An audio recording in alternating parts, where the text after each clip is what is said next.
Picture this.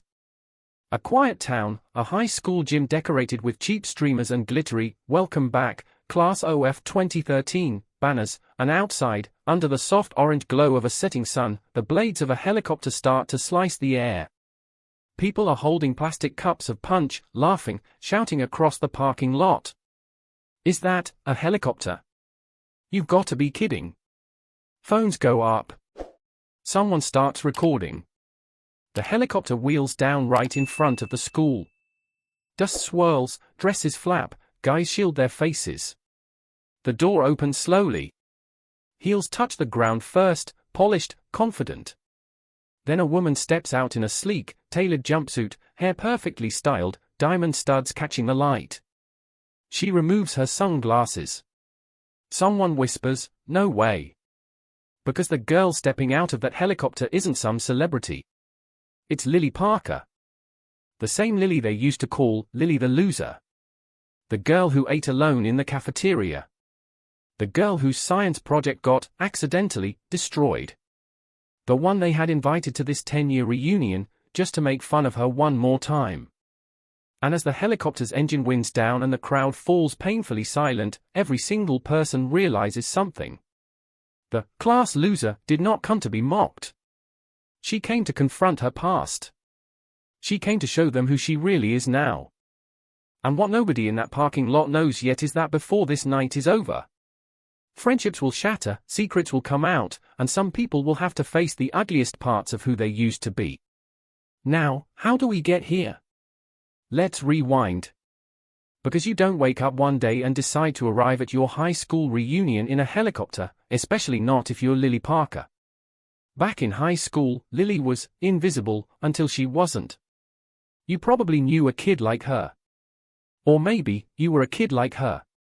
Quiet. Always a little out of place. Wearing thrift store clothes that never quite fit the trends. Smart, but not in the cool way, just in the does everyone's homework for $5 way. Lily grew up with a single mom, Karen, who worked 2 jobs, nights at the hospital as a nurse, and weekends at a diner. Their tiny apartment was always clean, but the fridge was not always full. Money was tight. The future felt even tighter. But Lily had this stubborn little spark inside her.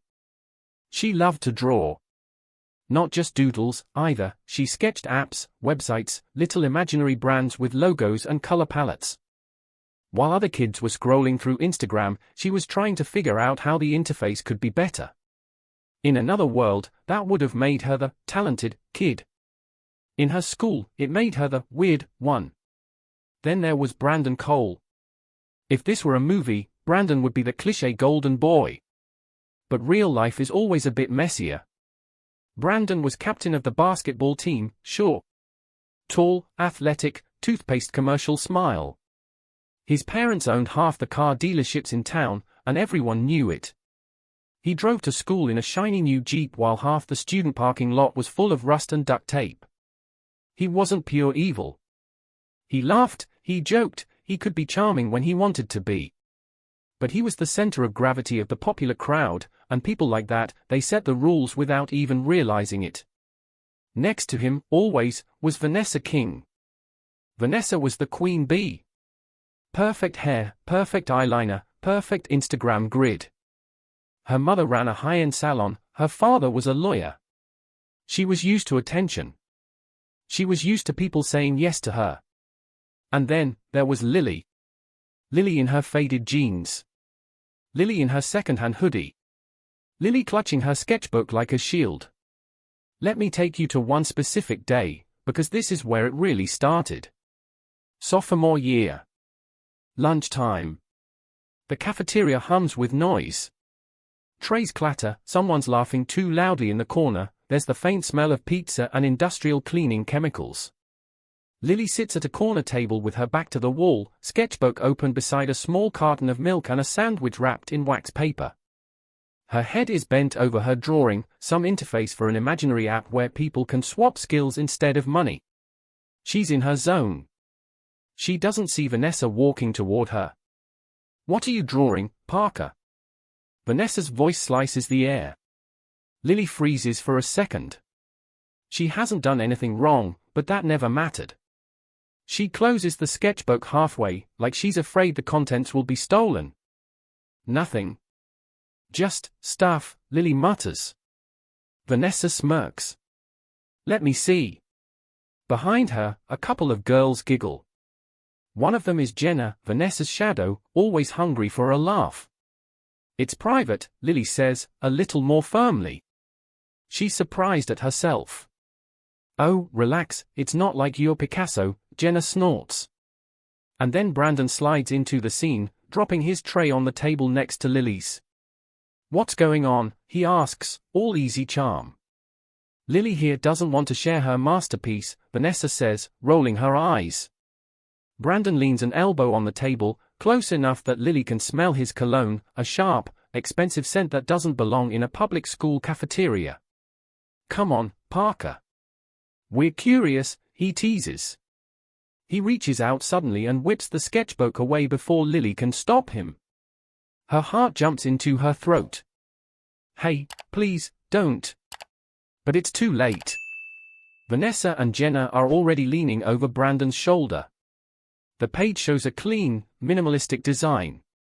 A welcome screen. Buttons. Icons. Neat handwriting explaining how users could earn credits by teaching others. Brandon squints. What is this? Skill swap? You made this up, he asks. Lily nods, cheeks burning. It's just an idea. It's stupid. It is, Vanessa agrees without missing a beat. Who would use that? No one has time to trade skills. That's so lame. But Brandon pauses. It's kind of interesting, he says slowly. And for a brief second, Lily feels something she almost never feels at school. Hope. But then one of Brandon's friends, Tyler, walks by and smacks him on the shoulder. Dude, are you sitting with Parker? Tyler laughs. Brandon blinks, looks from Tyler to Lily to Vanessa. The moment shifts. He snorts. Yeah, whatever. It's just some nerd app, he says, the edge of real judgment back in his voice as he flips another page. The girls laugh. Tyler takes the sketchbook, holding it up like a prop. Yo, everyone, check out what Parker's working on, she thinks she's the next Mark Zuckerberg. A few nearby heads turn. Someone chuckles. The laughter swells like a wave. Lily's stomach twists. Give it back, she says, voice small. Or, don't cry, Vanessa purrs. It's not like anyone will ever see this besides us anyway. Brandon doesn't stop it. He doesn't hand the sketchbook back. He just watches, expression somewhere between amused and uncomfortable, and then, like he's made his decision, he chuckles. Come on, Tyler, leave her alone, he says eventually, in that joking tone that makes it sound like it's all in good fun. But the damage is done. When Tyler finally tosses the sketchbook onto the table, it lands in Lily's milk.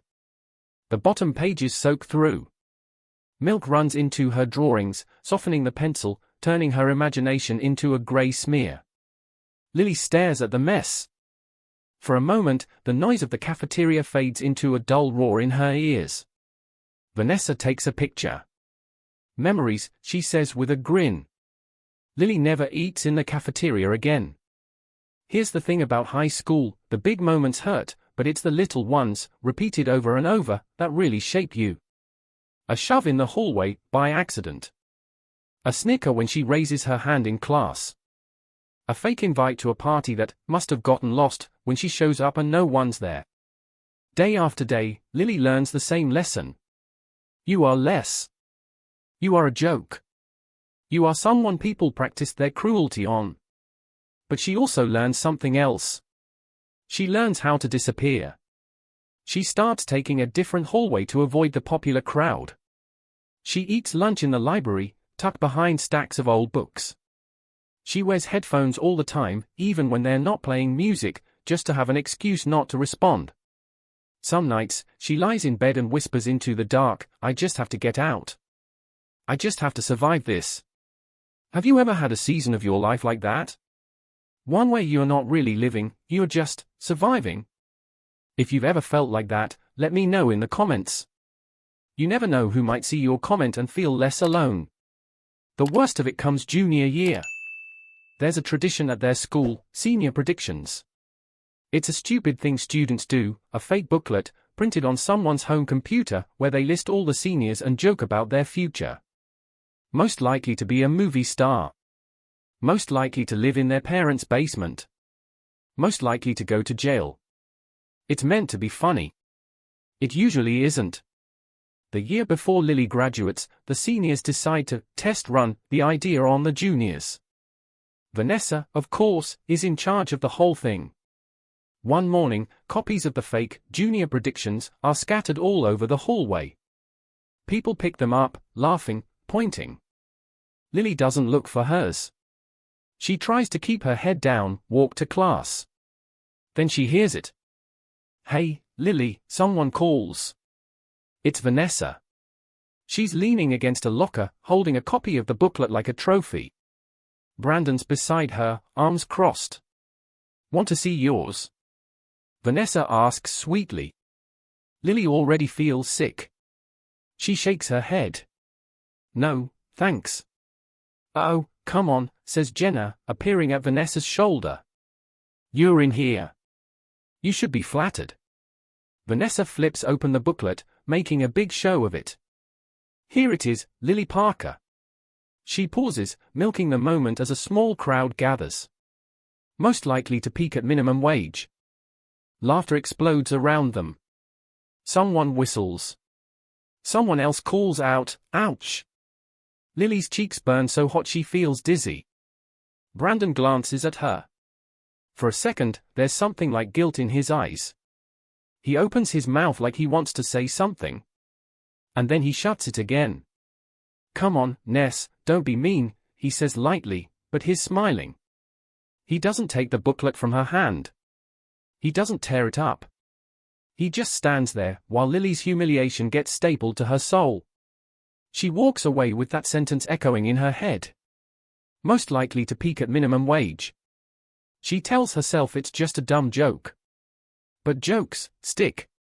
That night, Lily comes home to find her mom asleep at the kitchen table, still in her scrubs, a half-finished cup of coffee beside her. There's a stack of unpaid bills tucked underneath a magnet on the fridge. Lily stands there for a moment, holding that crumpled booklet in her hand. She looks at her mom, lines deeper than they should be, shoulders slumped with exhaustion, and something inside her shifts. She whispers to herself, barely audible, "This is not going to be my story." She goes to her room, shuts the door, and instead of crying into her pillow like she's done so many nights before, she opens her laptop. She types into the search bar. How to learn coding free. How to design apps without money. How to start online business with no connections. It's the start of a new obsession. While the rest of her class worries about prom, Lily is quietly teaching herself how to build things the world can use. Time moves on. Senior year comes. Senior year goes. There are parties Lily isn't invited to, dances she doesn't attend, inside jokes she doesn't understand. At graduation, she walks across the stage, takes her diploma, and hears a scattering of polite applause. Somewhere in the audience, her mom screams her name proudly. Lily smiles because of that. Behind her, Brandon gets a roar of cheers when his name is called. Vanessa gets a standing ovation from the other cheerleaders. The gap between them has never felt wider. But here's the thing, at this point, Lily has already mentally left this town. While they're thinking about yearbook quotes, she's thinking about product market fit. While they're posing for pictures, she's emailing herself reminders of domain names she might want to buy.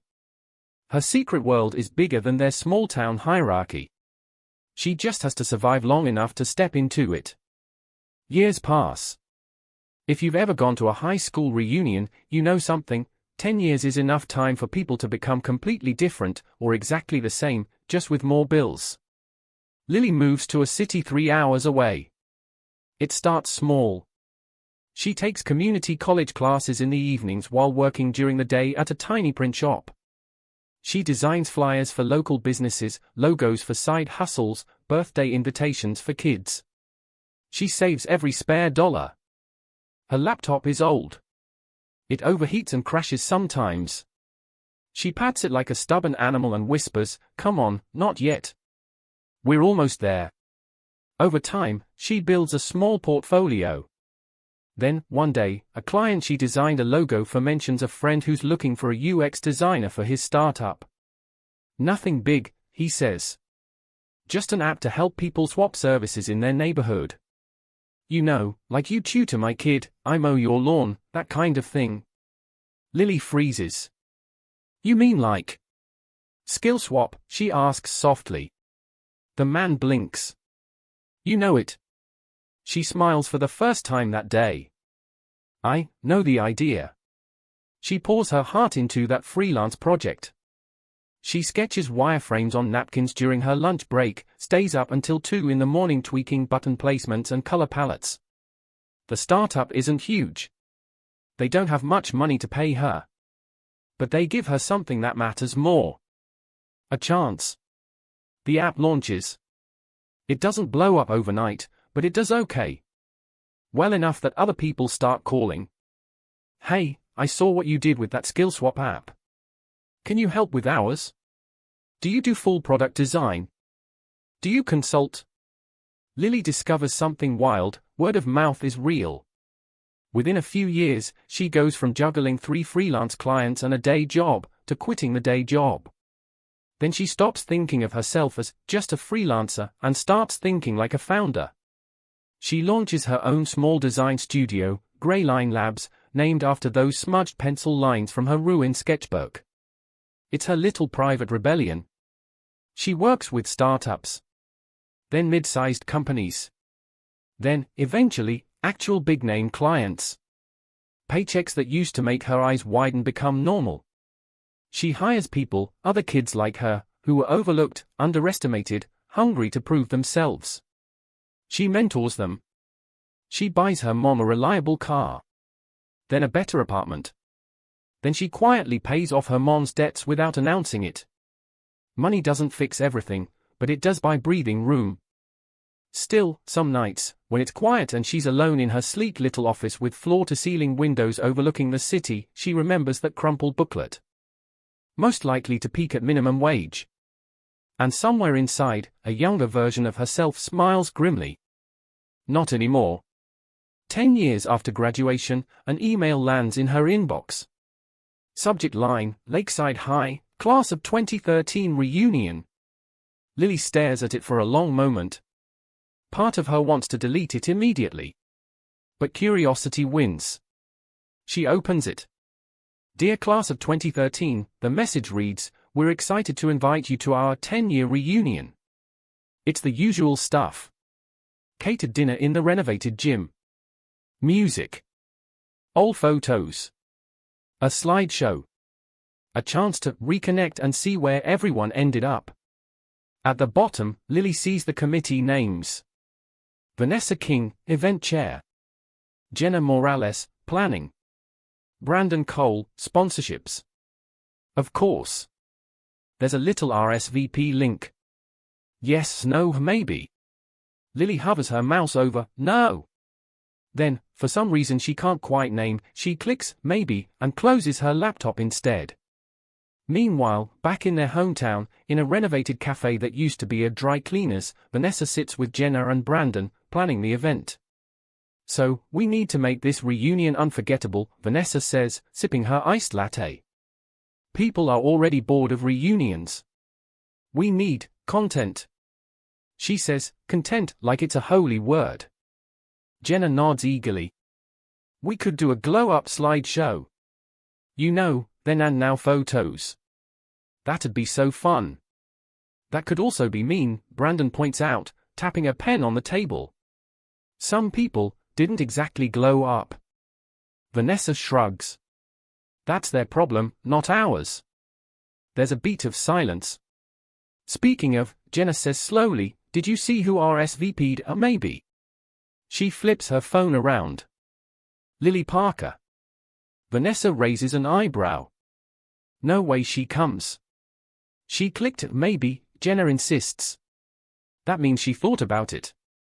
Brandon's expression shifts, just for a second. If you knew him well, you might catch it, a flicker of something like regret. She hated this place, he says. We all made it pretty clear she wasn't exactly welcome.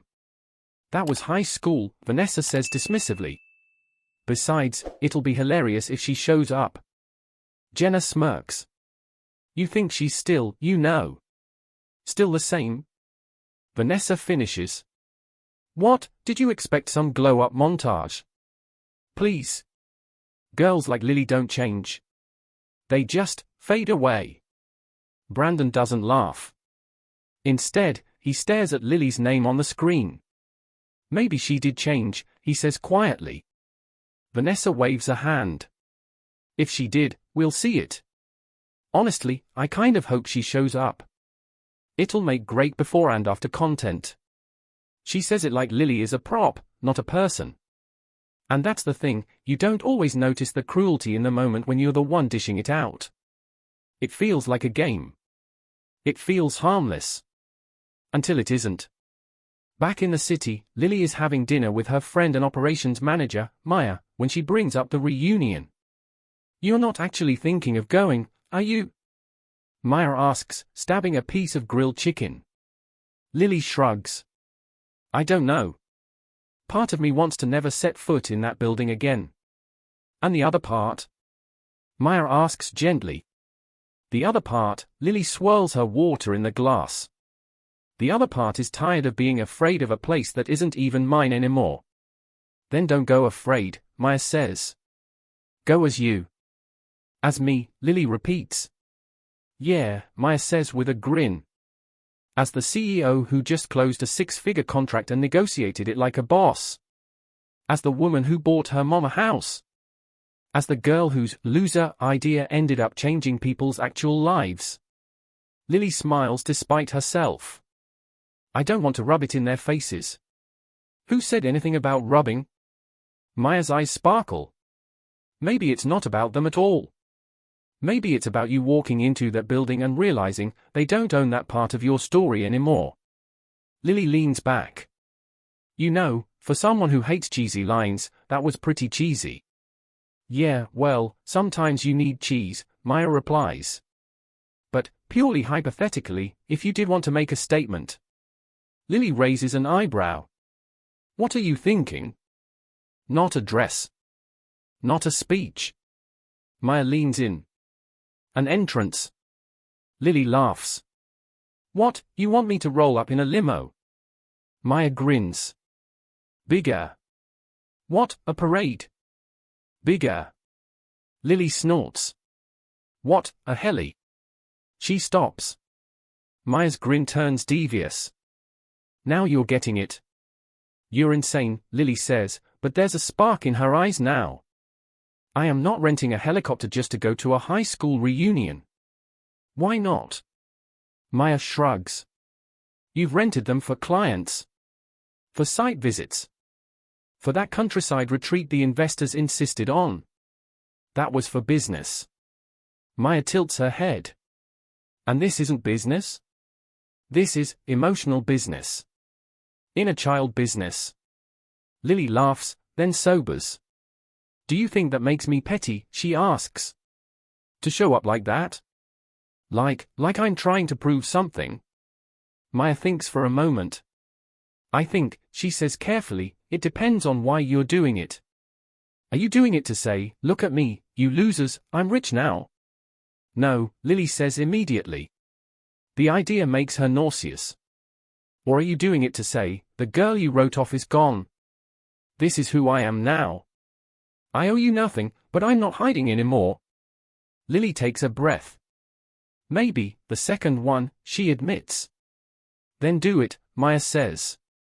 But don't do it for them. Do it for you. Do it for the version of you that walked home with milk on her sketchbook and still found the courage to open her laptop. Lily looks at her friend. Will you come with me, she asks. Maya grins. Wouldn't miss it. Reunion night.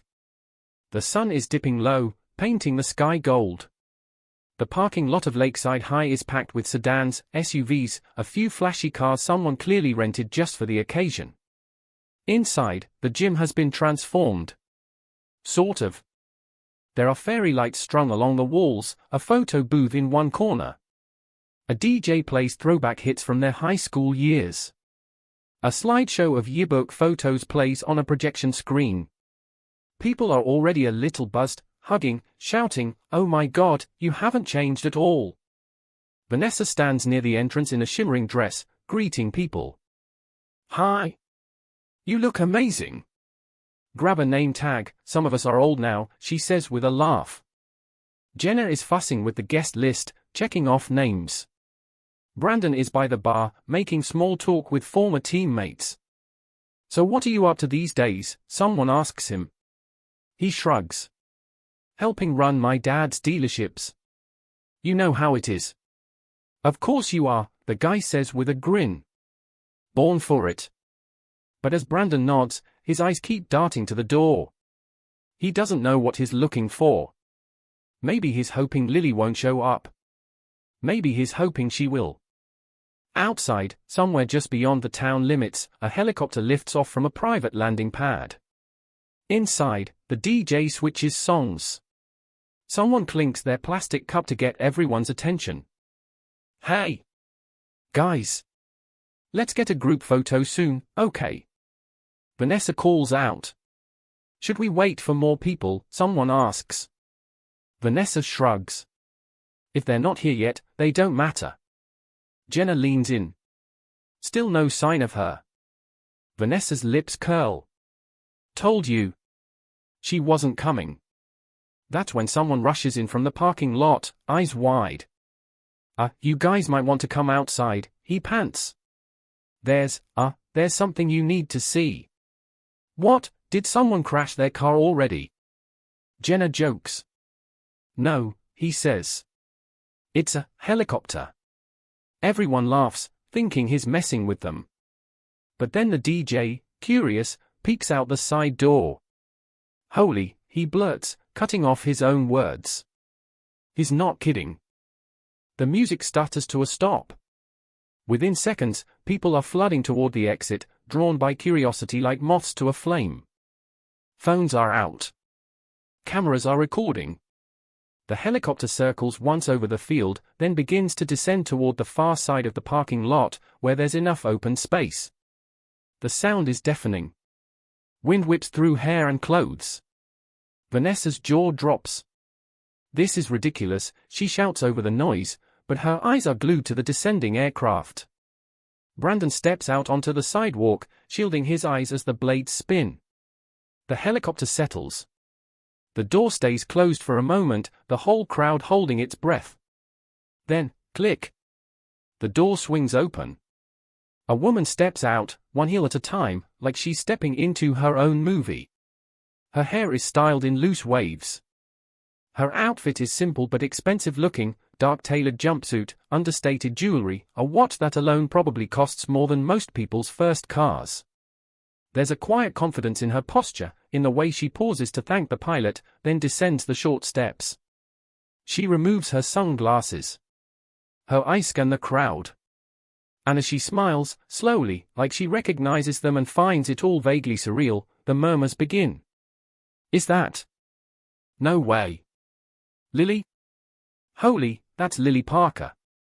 Some people don't recognize her at first. The girl they remember had hunched shoulders, nervous hands, clothes a size too big. This woman stands straight, shoulders relaxed, chin up. Maya steps out behind her, wearing a sleek blazer, a satisfied smile on her face as she takes in the scene. Subtle, Maya murmurs to Lily. "You talked me into it," Lily says under her breath, lips barely moving. "How do you feel?" Maya asks. Lily looks at the school building, the bricks, the windows, the gym doors propped open with a doorstop. She takes a breath. "Like I'm finally walking into my own story," she says. "Let me pause here and ask you something. If you were there, watching all this from the sidelines, would you be cheering for her? Would you feel jealous? Guilty?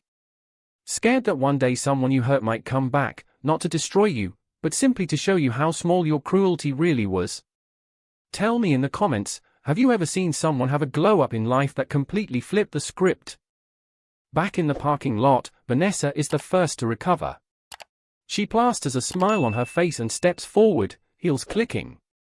Lily, she calls out, voice pitched high with fake sweetness. Lily turns toward her. Vanessa, she says. Her voice is calm. Steady. You look different, Vanessa says, giving her a once-over. Wow. So you did come. I did, Lily says. And in a helicopter, Jenna adds, trying to laugh but sounding a little breathless. Is that, like, your ride now? Only on special occasions, Lily says lightly. There's a ripple of laughter through the crowd. Not cruel this time, just nervous. Brandon steps forward, hands in his pockets. Hey, he says softly. Lily. She meets his eyes. For a second, they are back in the cafeteria. In the hallway. At those lockers where he stood and did nothing.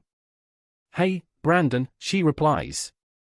He looks like he wants to say more, but people are crowding around them, firing off questions. What do you do now? Are you famous? Are you, like, an influencer? Can we get a group photo with the helicopter? Lily smiles politely. I'm not an influencer, she says. I run a design studio. We build digital products. Oh, like apps, someone asks. Yes, Lily nods. Apps, platforms, tools, that kind of thing. Is it successful? Another voice, hesitant, maybe hoping it's all just for show. Maya steps in with a grin. We just wrapped a multi-year contract last quarter and expanded to a second office, she says. So it's going okay. Second office, someone repeats. Multi-year contract, says another. You can almost hear the mental math happening in the crowd. Vanessa's smile tightens. That's really great, Lily, she says. Wow. So, what made you decide to come? I mean, you didn't exactly love it here. Lily considers her for a moment. I spent a long time letting this place define me, she says. I guess I wanted to see if it still had that power. Does it? Brandon asks quietly. Lily looks around, the chipped paint on the railings, the cracked asphalt in the parking lot, the familiar gym doors. Then she looks at herself. At the helicopter behind her. At Maya, at the people from her team who came along and are waiting by the gate. No, she says simply. It doesn't. Inside, the reunion slowly resumes, but the energy is different now. People keep glancing at Lily. Some approach her, cautiously, like she's a wild animal that might bite. Others rush in too eagerly. Oh my God, Lily, remember me? We were in English together. Didn't we sit together in biology once? I always knew you were smart. You look amazing. Like, really. I always thought you would do something big. Lily nods, smiles, makes small talk. Some of them mean well. Some are just chasing proximity to the most interesting person in the room. It's funny, isn't it? 10 years ago, they couldn't even see her. Now they can't stop looking. Have you ever experienced that, being invisible until suddenly you're useful, and then people act like they were always on your side? If you're still watching, drop a "still here" in the comments. I want to know how many of you are riding this story all the way through. The DJ starts the music again. People drift to the dance floor. The slideshow transitions from yearbook photos to then and now shots people submitted. Brandon watches from a distance as Lily moves through the crowd, answering questions with practiced ease. He finally gathers his courage and walks over to her when she's standing alone near the punch table, taking a brief break. Do you remember that day in the cafeteria? He asks quietly. Lily looks at him, surprised. That's not exactly a narrow question, she says. There were a lot of days in that cafeteria. The one with the sketchbook, he clarifies. Milk. Tyler. Nerd app. Lily's face changes. She remembers. I do, she says. Brandon swallows. I've thought about that day more times than I can count, he admits. I've thought about all of it, actually. The predictions. The jokes. All the times I didn't say anything. Lily raises an eyebrow. You did more than not say anything, she says. You laughed. He flinches, but he doesn't look away. You're right, he says. I did. I wanted to fit in. I wanted Vanessa to think I was funny. I told myself it was all just harmless. It wasn't, Lily says quietly. I know, Brandon says. His voice cracks a little. And I'm sorry. I know that probably doesn't do much now, but I needed to say it. Lily studies his face, searching for that cruel teenage boy. She doesn't see him.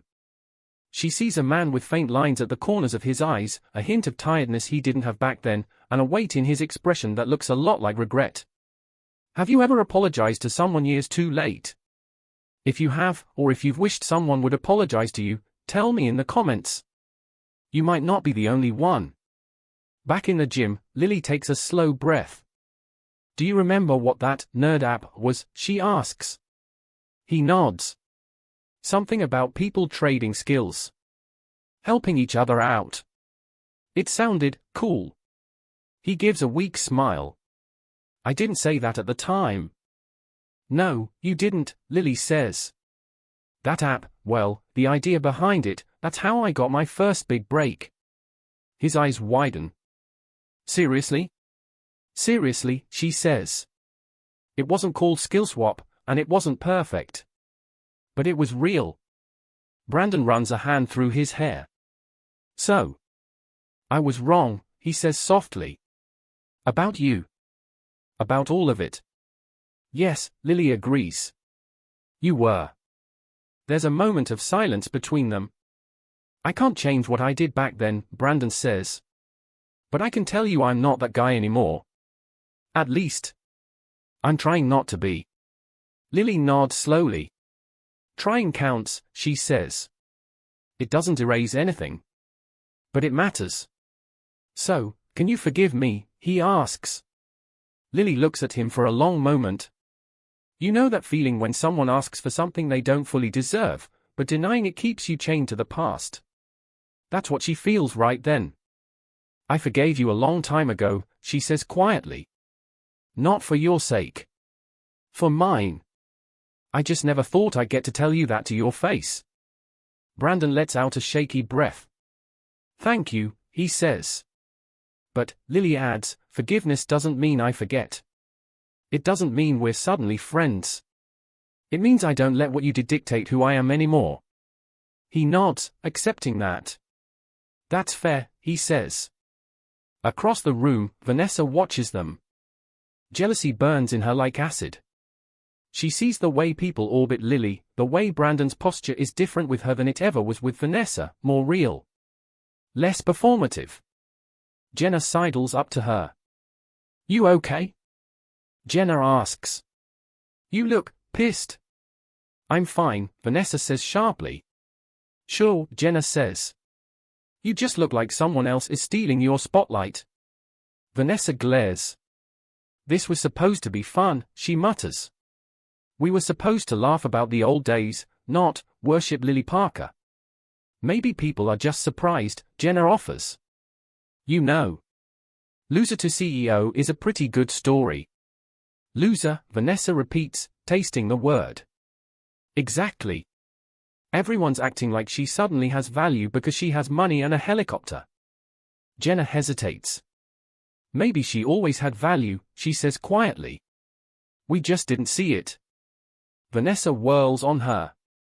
Whose side are you on? She snaps. Jenna raises her hands. I'm just saying, maybe we should apologize too. For what? Vanessa demands. We were kids. We were just kidding around. It's not my fault she was so sensitive. You made that most likely to peak at minimum wage thing, Jenna reminds her. You printed extra copies. You taped it to her locker. And she survived, didn't she? Vanessa shoots back. She's standing there in designer clothes and a helicopter. Obviously, she's fine. Jenna looks at her, something in her gaze hardening. You know, Jenna says slowly, sometimes I wonder what would have happened if we hadn't been like that. Maybe she would have still ended up here. Maybe not. But we can't pretend we didn't affect her. Don't psychoanalyze me, Vanessa snaps. I'm going to get a drink. She stalks off. But here's the thing about guilt, you can bury it under excuses and sarcasm all you want. It doesn't go away. It just waits. Later that night, after the group photo, after the awkward dancing and the "remember when" stories, there's one more big moment. Vanessa, being the self-appointed MC, grabs the microphone. Okay, everyone, she calls out. Can I have your attention? The music fades. Conversations hush. This has been amazing, she says into the mic, it's so crazy seeing everyone again. Some of you are exactly the same. Some of you are like, completely different people. She laughs artificially. This is the part where I'm supposed to say something sentimental about how we're all a family, yada yada, she continues. But let's be real, high school wasn't perfect. There were cliques. There was drama. There were labels. She glances at Lily. And some of us, she says, definitely didn't see people clearly. We didn't know who people would become. The crowd murmurs. Is this her apology? People wonder. Anyway, Vanessa says, I think we can all agree we have a very special guest tonight. She gestures toward Lily. Lily Parker, everybody, she says, forcing enthusiasm. Who, as you've probably heard by now, arrived in a helicopter. There's scattered applause. Some of it genuine. Some of it awkward. Lily, Vanessa continues, I remember, back in high school, we used to joke about you being, well, not exactly destined for greatness. Some people shift uncomfortably. Lily stares at her, expression unreadable. But look at you now, Vanessa says. You really proved us wrong. So, congrats on that. Seriously. She smiles, but it doesn't reach her eyes. Do you want to say something? Vanessa asks, extending the microphone. This is it. The moment every bullied, ignored, underestimated kid dreams about in the dark, the chance to stand in front of the people who hurt you and, what? Destroy them? Humiliate them back? Prove them wrong? Lily feels the weight of the mic in front of her. The weight of 100 eyes. She could say no. She could walk away. Instead, she steps forward. The room seems to hold its breath. She takes the microphone gently. Thanks, Vanessa, she says. Her voice is calm. She steps onto the small stage near the DJ booth, turns to face her former classmates. Hi, she says. I'm Lily. In case you didn't recognize me without the ketchup stain on my hoodie. There's a ripple of chuckles. The tension softens a bit. I wasn't planning to make a speech, she continues.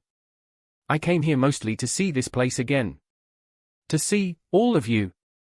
To see if the ghosts in my head were still as big as they felt back then. She pauses, fingers wrapped loosely around the mic. When I think about high school, she says, I don't think about football games or prom or whatever. I think about the little things. She glances briefly at Brandon, then back at the crowd. A sketchbook in the cafeteria. A fake prediction booklet. A locker covered in photocopies of a joke someone thought was really clever. Vanessa looks like she wants to disappear. I know some of you probably don't even remember those moments, Lily says. Because to you, it was just Tuesday. Just a laugh. Just a way to pass the time. Her eyes sweep the room. But to me, she says softly, it was my whole world. When you're 16 and you walk into a building every day where you know you're going to be humiliated, it does something to you. Silence. No one reaches for their phone now. They're all glued to her. I spent years telling myself a story, Lily continues. It went something like, you are a loser.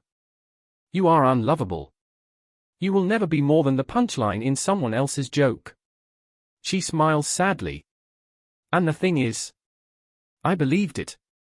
Because when enough people reflect something back at you, it starts to feel like a mirror instead of a funhouse. She takes a breath. But then something else happened. I went home one day after school, after another lovely hallway performance, and I saw my mom asleep at the kitchen table. I saw the bills. I saw the lines on her face. And I heard another story in my head. She straightens. It went like this: if you let them define you, they win. If you accept their story, you will live in the smallest version of your life forever. And your mom did not work this hard for you to disappear. Her voice gains strength. So I stopped trying to win your approval, she says. Instead, I started trying to build something. Something that mattered. Something that could exist entirely outside of what anyone in this building thought of me. She gestures with one hand, as if framing the air. I learned how to design. How to code. How to ask questions. How to fail. How to get back up. And yes, how to negotiate contracts, which turns out to be oddly satisfying. A few people laugh. I built a life, she says simply. Not because I wanted to come back here and rub it in your faces.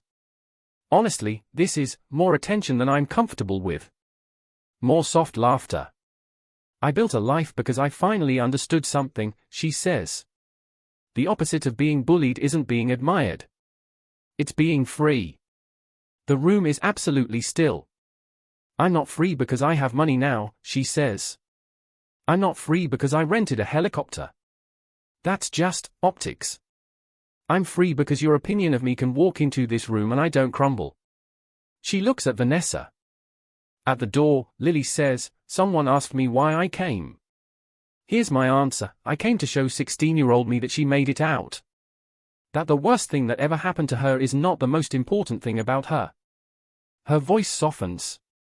And I also came, she continues, to say something to anyone in this room who was on the other side of it. She scans the faces, some guilty, some confused, some tearful, some defensive. You might not remember every comment you made, she says. Every nickname. Every joke. But the people you said them to, they remember. Trust me. She lets that sit. I'm not here to punish you, she says. Life has a way of giving each of us our own lessons. I'm not your judge. I'm not your karma. I'm just someone you misjudged who lived to tell the tale. Her eyes land on Brandon for a moment, then move on. If any of you feel guilty, or ashamed, or defensive right now, she says, I'm not going to tell you what to do with that. That's your work. But I will say this, don't waste it. Don't shrug it off with, we were just kids. Kids can be cruel. Adults can choose not to be. She smiles then, a small, genuine smile. And if you were someone like me, she adds, someone who ate lunch alone, or cried in the bathroom, or stopped raising your hand in class because you were tired of being laughed at. I hope seeing me up here says something to you. Her voice softens. You are not the worst thing they called you, she says. You are not the joke. You are not the prediction someone printed as a joke in a Word document. You are allowed to outgrow that version of you. You are allowed to become someone none of them could have imagined. There are people crying now. Quietly. Secretly. I'm not better than anyone in this room, Lily says. I just finally decided that my worth wasn't up for a vote. She pauses, then adds, almost playfully, and for what it's worth, I did, in fact, surpass minimum wage. Laughter breaks the tension. Even Vanessa, despite herself, lets out a choked laugh. So, that's it, Lily says, suddenly sounding more like the quiet girl she once was. Thanks for listening. And if you see your teenage self in someone you meet tomorrow, awkward, out of place, easy to make fun of, maybe ask yourself what kind of story you want to be in their memory. She hands the microphone back. The room erupts in applause. Not polite, not scattered. Full. Real. Some people are clapping for her. Some are clapping for themselves. Some are clapping for the version of them that didn't make it to this level of healing yet. It doesn't matter. Lily isn't clapping. She's breathing. She feels lighter than she has in years. After the speech, the gym shifts. People approach her, not to ask for selfies, not to gawk, but to say things like, "I'm so sorry. I didn't realize. I was stupid. I wish I had stood up for you. I was bullied too. I just hid it." Jenna waits until the line has thinned before she comes over. "Hey," Jenna says softly. "Hi, Jenna," Lily replies. Jenna fidgets with her name tag. "I was horrible to you," she blurts. "I laughed at everything. I shared stuff. I was terrified of being on the bottom, so I helped make sure you stayed there." Lily nods slowly. "I remember," she says. Jenna looks like she might cry. "I'm sorry," she says, voice trembling. "I know that doesn't erase anything. But I'm so sorry.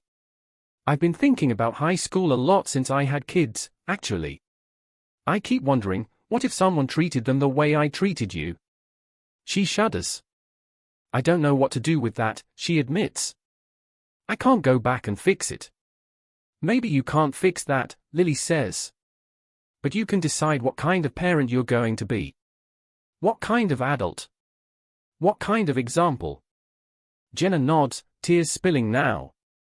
"I don't want my kids to be me," she whispers. "Then teach them to be better," Lily says gently. "Teach them to speak up when they see someone being hurt. Teach them that being kind is cooler than being cruel." Jenna lets out a watery laugh. "I will," she says. "I swear I will." Lily squeezes her shoulder. That small gesture will echo in Jenna's home years later, when her daughter comes home crying about a girl everyone calls weird. Jenna will remember this moment and choose a different path. That's how change works. Not in grand speeches alone, but in tiny, repeated decisions. Vanessa, on the other hand, stays away for most of the night.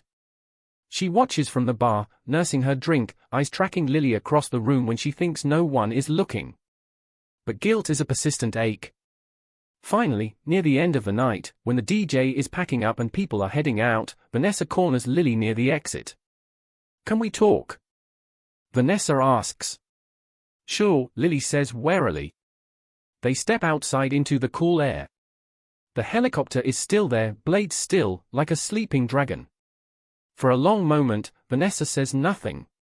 Then, in a voice much smaller than anyone in high school ever heard from her, she says, "I've been trying to figure out what to say that doesn't sound like I'm just trying to make myself feel better." "That's a good start," Lily replies. Vanessa lets out a brittle laugh. "God, you're different," she says. "You're strong." "I was always strong," Lily says calmly. "You just couldn't see it through your own reflection."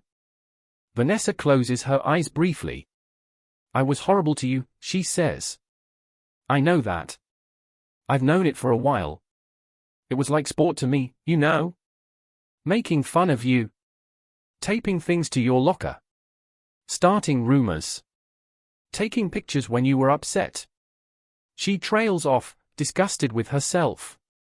"I told myself it was just jokes," she says. "That you didn't care. That you were too weird to care. But when you were up there talking tonight..." She swallows. "I realized I did everything I could to make sure you never believed you were allowed to be more than the version I wrote for you." Lily listens silently. "I'm sorry," Vanessa says. The words land heavy. "I know I don't deserve forgiveness. I'm not asking you to pretend it didn't happen. Her voice cracks. "I just couldn't let you leave without saying it out loud where you could hear it." Lily takes a breath. "Why?" she asks. Vanessa blinks. "What do you mean? Why were you so determined to make me small?" Lily asks. There's no accusation in her voice now. Just curiosity. "I used to think it was because there was something wrong with me. But I finally learned to ask, what was going on with you?" Vanessa looks away. "You really want to know?" she asks. "Yes," Lily says. Vanessa laughs once, humorless. "Fine," she says. "You remember my mom? The salon? The perfect hair? The constant comments about looking put together? Lily nods. She was brutal, Vanessa says quietly. To me. They all saw the charming version. At home, it was a constant list of what was wrong with me. My weight. My skin. My posture. My voice. Especially if I did anything that made us look less than perfect. She wraps her arms around herself. So I figured out pretty early that the only way to stay off the chopping block was to always be on top, she says. I had to be the prettiest. The most popular. The one everyone wanted to be or be with. If I wasn't, I was nothing. And nothing was unacceptable in my house. She looks at Lily, eyes glossy. You walked in with your thrift store clothes and your messy ponytail and your sketchbook, and you didn't even try to play the game, she says. You didn't ask for anyone's approval. You just existed. You were everything I wasn't allowed to be. She laughs bitterly. So I did what scared people do, she says. I tried to crush what I didn't understand. There's a long silence. That doesn't excuse it, Vanessa says. It just explains it. Maybe. I don't know. Lily's heart twists. Because that's the thing about growing up, you realize that the villains in your story had stories of their own. It doesn't erase what they did. But it complicates it. It explains it, Lily says quietly. And you're right. It doesn't excuse it. Vanessa nods, accepting that. I don't expect us to be friends, she says. Honestly, I'd be shocked if you ever wanted to see me again after tonight. I just wanted you to know I see it now. I see you now.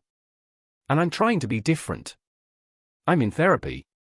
I'm working on not needing to be on top to feel like I exist. Lily considers her. Good, she says simply. Keep working. Vanessa lets out a shaky breath. Do you forgive me, she asks. Lily looks at the building, at the helicopter, at the night sky full of stars. Yes, she says eventually.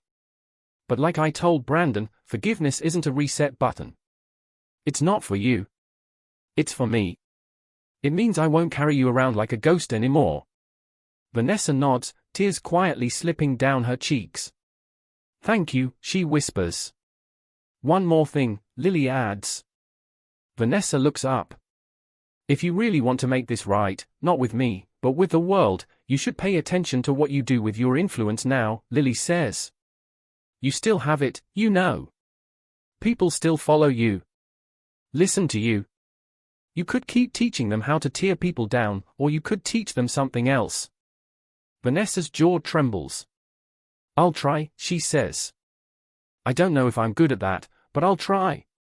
Trying counts, Lily repeats. The night ends. People drift off in clumps, calling out, let's not wait another 10 years, even though most of them will. Lily and Maya walk back toward the helicopter. So, Maya says, worth the trip. Lily looks back at the school, at the windows where she once hid behind curtains, the steps where she once pretended to be checking her phone so she wouldn't look lonely. Yeah, she says. It was. Any regrets? Maya asks. Lily smiles. I regret that I ever believed them, she says. But I don't regret who I became because I refused to stay in that story. They climb into the helicopter. As it lifts off, the town gets smaller. The school becomes just another building. The parking lot, just a scattering of cars. Inside, 16-year-old Lily, the one who used to cry herself to sleep, feels something uncoil in her chest. She's finally going home. Not to an apartment or a house or an office. To herself. Months later, back in the city, life goes on. Greyline Labs lands another big client. Maya implements a mentorship program for kids from underfunded schools who want to learn design. Lily volunteers to teach a weekly class. In one of those classes, a girl named Aria sits in the back, hoodie pulled up, eyes wary. Lily sees herself in her immediately. After class, Aria lingers. Miss Parker, she asks softly. Call me Lily, Lily says. Lily, Arya corrects herself. How did you know you could do this? Like, how did you know you weren't just fooling yourself? Lily smiles. I didn't know, she says. I just decided the pain of staying where I was hurt more than the fear of trying. Arya frowns thoughtfully. So, you were scared too, she asks. Oh, terrified, Lily says with a laugh. But I did it anyway. And I messed up. A lot. Arya hesitates. People at my school say I'm weird, she admits. They don't mean it in a nice way. Lily's heart squeezes. Can I tell you a secret, she asks. Arya nods.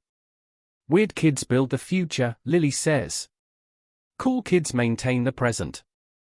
We need both. But don't let anyone convince you their approval is more important than your ideas. Arya's eyes shine. Okay, she whispers. That night, Arya goes home and opens her own beat-up laptop. She searches for how to design apps, just like Lily once did. And so the story continues. As for the people from the reunion, Brandon starts showing up at his younger cousin's basketball practices, not just to critique plays, but to check in on the kid who always sits alone on the bleachers. One day, when some teammates start making jokes at the boy's expense, Brandon steps in. Cut it out, he says.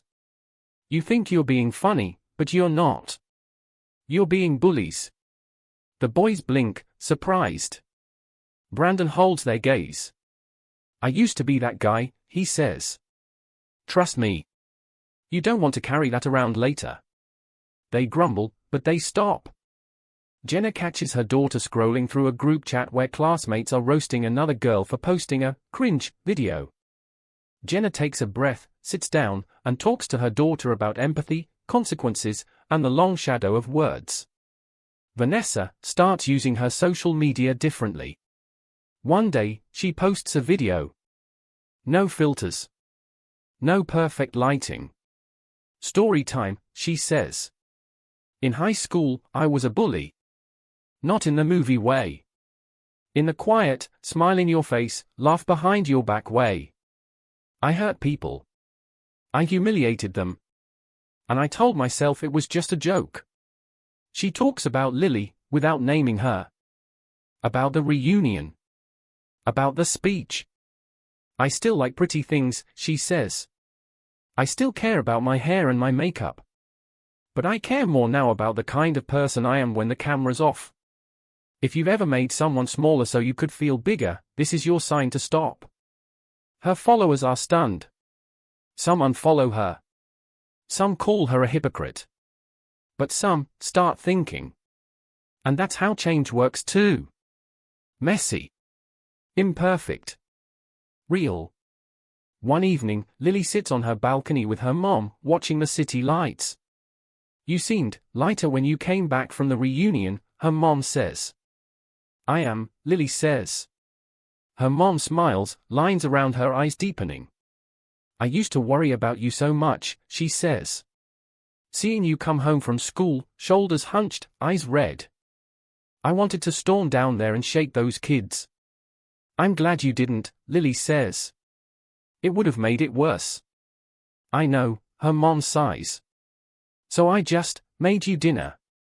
Went to work. Hoped life would be kinder to you later. It was, Lily says, leaning her head on her mom's shoulder. Eventually. Her mom kisses her hair. I'm proud of you, you know, she says. Not for the money. Not for the helicopter. I'm proud of you for the way you chose to carry it. You could have gone back there and made them feel as small as they made you feel. Instead, you told the truth. And let it be. Lily smiles. It's funny, she says. For so long, I thought the ultimate revenge would be showing up and rubbing my life in their faces. And now, her mom asks. Now I know the ultimate revenge is not needing revenge at all, Lily says. It's waking up in a life I love, surrounded by people who see me, and realizing they're just one chapter in a very long book. Her mom nods. Exactly, she says. You turned their insult into your fuel, but you didn't let it be your identity. And that brings us to you. Because a story like this isn't just about one girl, one reunion, one helicopter. It's about every person who has ever sat alone at lunch feeling like the world had already decided who they were allowed to be. It's about every person who has ever laughed at a cruel joke and later wondered, what did I become in that moment? It's about second chances, given, requested, and sometimes refused. So let me leave you with this. You might be the Lily in someone's story. The one who was underestimated, mocked, written off. If that's you, hear this clearly. You are allowed to build something beautiful out of the rubble they left you in. You are allowed to succeed without inviting them to watch. You are allowed to forgive without letting them back in. And you might be the Brandon or the Jenna or even the Vanessa. If that's you, you are not doomed to be the villain forever. You can apologize. You can change. You can teach the next generation something better than what you were. But it starts with telling the truth about who you were. What happens when the class loser comes back as the most powerful person in the room? That's the headline version. The deeper truth is this. What happens is that everyone has to decide who they are going to be now that the old script doesn't work anymore. Will they cling to the past? Or will they grow? If you're still here, watching to the end, I want you to do something. In the comments, tell me. Were you more like Lily, or more like the people around her? What's one thing you wish you could say to your younger self in that hallway, that cafeteria, that classroom? And if you believe people should be held accountable, but also given a chance to grow, hit that like button and subscribe for more real lifestyle stories like this one. Because at the end of the day, the real glow-up isn't the helicopter, or the outfit, or the bank account. It's the moment you realize your story belongs to you.